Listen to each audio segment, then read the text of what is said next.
عليكم سوسونا قد ونكسن ما أنت وحن ربع إن كحضلو فيزو آد مهمسن بدن كينا أي سوي ديسن أو كسابسن كندا سيدا أجنا هاي كندا وحي بحسها فيزو إن آد وبدن فرصة بدن أو ضد كفايدستين أو كوفو ذين كرتا إن كندا دقنا شكه شو دكتو جروب 5 ومدة أن ربع إن ما أنت كحضلو fiisooyinka kale oo Canada lagu galo fiidiyoyada dambe ayaan kusoo qaadan doonaa laakiin qaybtan waxaan rabaa inaan kaga hadlo kaliya Canada Group 5.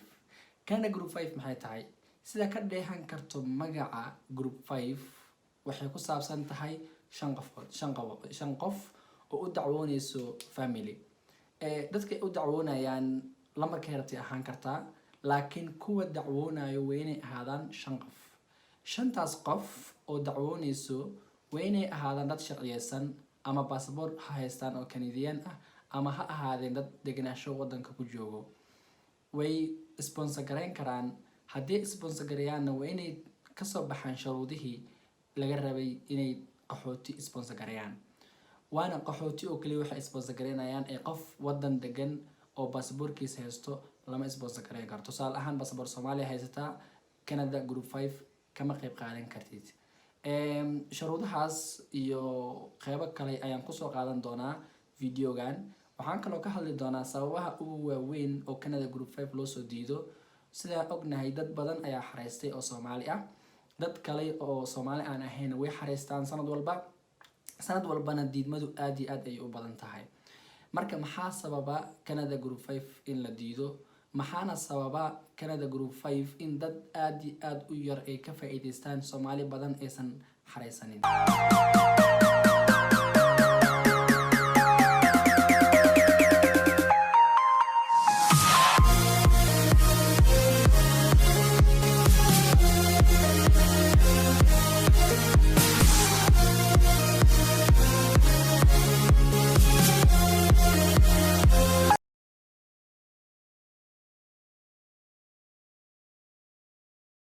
shuruudaha oo Canada Group 5 lagu xareysto waxaan u kala qaadayaa laba qaybood. qaybta koowaad waxaan kaga hadlayaa sponsorka ama qofka dacwoonayo oo Canada joogo waxyaabaha laga rabo. qaybta labaadna waxaan kusoo qaadanayaa shuruudaha laga rabo qofka loo dacwoonayo ama family-ka loo dacwoonayo. haddii aan ku bilaabo qofka dacwoonayo oo sponsorka ah oo Canada joogo, shuruudaha laga rabo number 1 oo ugu muhiimsan waxa waaye qofka inuu haysto sharci passport Canadian inuu haysto ama deganaasho wadankaas. waa inuu qofka sharciyeysnaadaa si uu u sponsor gareeyo qof joogo wadan kale oo rabo inuu Group 5 ahaan uu ku keeno. shuruuda labaad waxa waaye in 5 qof ay noqdaan. hal qof, 2 qof, 3 qof shuruudu ma dhameystirmayso. waa inay ahaadaan 5 qof sharciyeysan oo wadanka si sax ah ku joogo.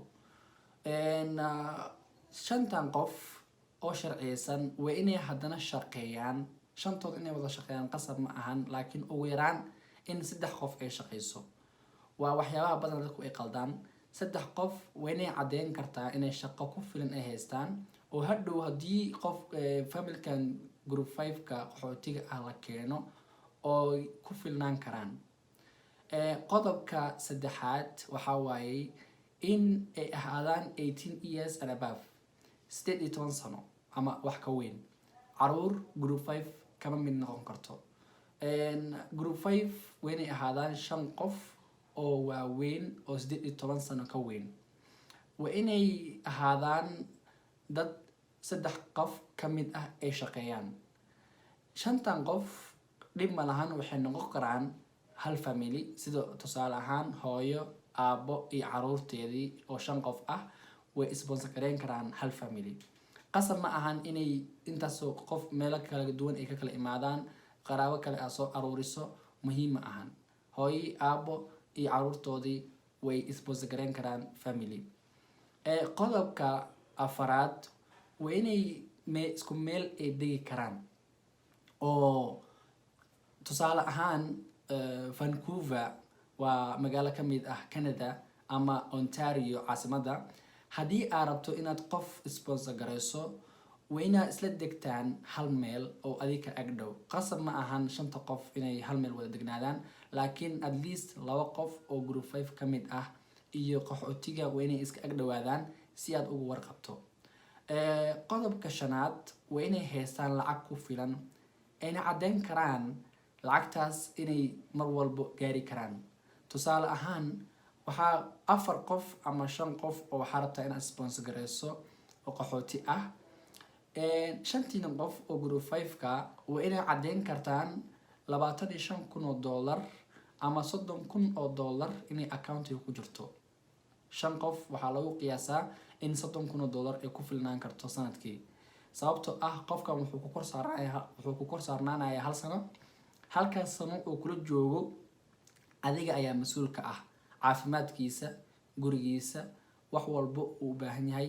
inaad shaqo u raadiso, inaad socialka iyo wax walba aad ka caawiso adaa lagaa rabaa. marka inaad caddeyn kartaa $30,000 inaad haysato oo bangiga ay kugu jirto.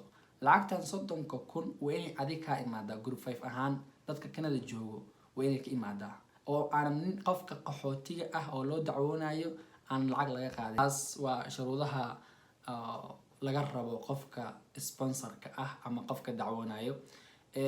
way fududahay si looga soo baxo oo wax dhib badan ma ahan. kaliya waxa u baahan tahay inaad iska xaqiijiso oo aad iska hubiso inaysan qalad aad ka gelin, qalad aad sameyn 5taas qodob aan kor ku soo sheegay. hadda haddii aan u gudbo qaybta labaad oo ku saabsan sponsor qofka loo dacwoonayo. qofka loo dacwoonayo asina shuruudaha laga rabaa, laakiin shuruudihiisa ma dhib badno, waa qaxooti. marka shuruudo badan lama dul saarayo. shuruudaha ugu badan waxay dul fuulayaan qofka dacwoonayo ama group 5 ka dacwoonayo. marka familkan oo loo dacwoonayo maxaa shuruud ku ah? waxaa shuruud ku ah hal shuruud bes, wax kale lagama rabo. kow waa inay ahaadaan qaxooti oo ka diiwaan gashan UNHCR.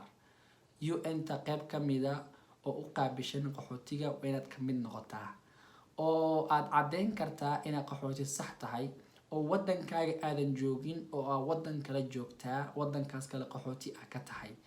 ama qaxooti waxaa iska diiwaan gelin kartaa wadankaas aad joogto oo aad warqado qaxooti kasoo qaadan kartaa. haddii aadan qaxooti ahayn Canada group 5 kama qayb qaadan kartid, mana lagu dacwoon karo. marka iska xaqiiji inaad warqadahaagii iyo kaarkaagii qaxootiga aad soo qaadato, UNHCR iska diiwaan geliso ama wadankaas iska diiwaan geliso. haddii aan tusaale ahaan ku siiyo Soomaali ayaa tahay ama Ethiopian aad tahay, waxaad iska diiwaan gelin kartaa Kenya adoo kasoo cararaya wadankaaga sababa amni ama dhib ku haysta aad ugu soo cararayso oo caddeyn karto dhibka ku haysto. qof walbo looma dacwoon karo, qof walbana lama siin karo. waa inuu dhib ku haystaa, maxaa ka soo cararaysaa, maxaa ka soo wadaya wadankaaga. waa inaad muujin kartaa sababta aad uga soo cararaysid. qaxootigana warqadaheeda aad kasoo qaadato sida kaarka qaxootiga, warqadaha qaxootiga aad haysato. saas ayaadna group 5 ugu qayb qaadan kartaa. haddii aad warqado haysan Canada group 5 kama qayb qaadan kartid. shuruuda kaliya oo qofka loo dacwoonayo laga rabo waa taa. waad xareysatay, shuruudihii waad ka soo baxday, wax walba si sax ah u sameysay. markaa xareysa kadib maxaa xigo? markaa xareysa kadib waxaa sugaysaa 2 step. 2 step ama 2 qayb. qaybta koowaad waxaa waaye acknowledgement email lahaa. email oo ay ku sheegayaan inay heleen warbixintaada ay soo gaartay warqadahaaga oo faylkaagii ay gacanta ku hayaan. faylkaaga ayay fiirinayaan. faylkaagii haddii uu dhammaystiran yahay, foomkii laga rabay iyo wax walbo iyo shuruudihii dhan ka soo baxday, faylkaagii process ayaa lagu bilaabayaa. haddii faylkaagii uu wax ka qaldan yahayne waa lagugu soo celinayaa. laguma soo diidayo, waa lagugu soo celinaya. waxaa lagu dhahayaa soo dhammaystir shuruudaha kaa dhiman. haddii aad shuruudihii dhammaystirtay waxaa u gudbaysaa qaybta labaad. qaybta labaad waxaa waaye inaad hesho ogolaashihii ama diidmadii. labadaba waa suurtagal. in lagu soo diido ama in lagu ogolaado. haddii lagu soo diido waa ku celin kartaa, taas waa meel. laakiin haddii lagu ogolaado waxaa sameynaysaa waxaa u gudbaysaa processkii viisaha iyo inaad safaaradii tagto, interview aad martaan, dhacaan haddii uu jiro dhacaankii aad sameysaan, kadibna aad viisii hesho, sidaas aad Canada ku tagto. meeshan sharuudaha waxaa waayey qaybta ugu muhiimsan waxaa waaye inaad kasoo baxdo shuruuda saxda ah oo aad iska saxdo waxyaabaha dadka badana ay qaldaan. waxaa jirto dad badan oo hore u xareystay oo qaladado badan ay sameeyeen. qaladaadkaas ayaan rabaa inaan wax kaaga sheego. qaladka koowaad ee dadka badana ay sameeyaan oo lagu soo celiyo fiisaha waxay tahay wrong application. fiisa walba markaad xareysanaysid haddii aadan iska sixin foomka, haddii aadan shuruudaha iska fiirinin, waxay u badan tahay in fiisaha lasoo diidayo. marka kow waxay ka bilaabataa xareynta inaad iska saxdo ayaa muhiim ah. haddii adiga aadan fahansanin sida loo xareeyo, inaad la kaasato lawyer ama dad khibrad u leh qaabka loo xareeyo, oo aadan qalad iyo chance aadan qaadan, oo hadhow aadan is eedeyn, oo iska xaqiijiso qaabka loo xareeyo iyo foomamka saxda ah. qaybta labaad oo qaladaadka badan dadka ay sameeyaan waxaa waa incomplete application. qaybta hore waxay ahayd foomka la buuxinayo, qaybtan waa incomplete application. incomplete application waxaa tusaale ahaan ka mid ah saxiix. haddii codsigaaga oo saxiix bes ka maqan yahay, waxaa la dhahaa waa incomplete applicationkan ma dhamaystirno ama codsigan ma dhamaystirno. saxiix wax weyn ayuu ku fadhiyaa. marka warqadahaaga inaad iska saxiixdo aad iyo aad ayay muhiim u yihiin. incomplete application waxay kale noqon kartaa in ay warqadihii wax ka dhiman yihiin. tusaale ahaan 5 qof ayaa laga rabay, 5tii qof 1 qof ayaa ka maqan, 3 qof oo inay shaqeysaa baa lagu dhahay, warqadihii keen, warqadihii maada ku dirin, warqadihii shaqadii caddeyn lahaa, lacagtii aan hore usoo sheegnay waa ka reebtay. waxyaabahaas inaad checklistiga iska fiiriso oo mid isaga saxdo muhiim waaye. qaladka saddexaad ee dadku badana ay sameeyaan waa criminal background. tan fiisaha adduunka oo dhan ayay ka mid tahay. dadka dacwoonaya badana waxaa la fiiriyaa qofkan dambi miyuu galay. haddii dambi uu galay uma qalmo in qof loo keeno. qof mas-uul qaadi karana ma ahan. marka criminality background ayadana waa arrin aad iyo aad u muhiimsan. qaybta afraad waxaa waayey shaqo la-aan. sidaan hore usoo sheegnay waa in dadku ay shaqeeyaan. 3 qof oo ka mid ah ay caddeyn karaan in shaqo fiican ay haystaan. haddii shaqo fiican aysan haysan, applicationkaas waa lasoo celinayaa ama waa lagu soo diidayaa. qaybta ugu dambeyso ee qaybta 5aad ah waxaa waaye no enough money. ma haysatid lacag kugu filan. adi ahaan group 5 ahaan groupkiina lacag idinku filan ma haysataan. hore usoo sheegnay haddii lacagtii $30,000 ah hore usoo sheegnay accountiga aad ku shubi weyso oo caddeyn weyso lacagtan inaad haysato, oo aadan dhihi karin $30,000 waxaa ugu talagalay qaxootiyaashaas wadanka imaanayaan inay isticmaalaan halkan sano ee soo socdo, iyadan waxay u badan tahay in applicationkaaga lasoo celinayo intaan la process gareynba. marka 5tan qalad haddii aad iska ilaaliso, fiisahaagii inaad helaysid weliba waqti kooban aad ku helaysid ayay u badan tahay. waxaan rajeynayaa in aad iska ilaalin doonto qaladaadka dadka badan ay sameeyaan, shuruudahan aad iska sixi doonto, oo aadna ka faa'iideysan doonto Canada Group 5. waa shay aad iyo aad u muhiimsan. waa viiso oo aad iyo aad u fudud, dad badan ay ka faa'iideysteen, adiguna aad fursad shaqo iyo fursad nolol aad ka heli karto Canada, sharcina aad ka heli karto. haddaba wac familkaaga u sheeg in arrintan ay jirto si ay dacwo kugu furaan.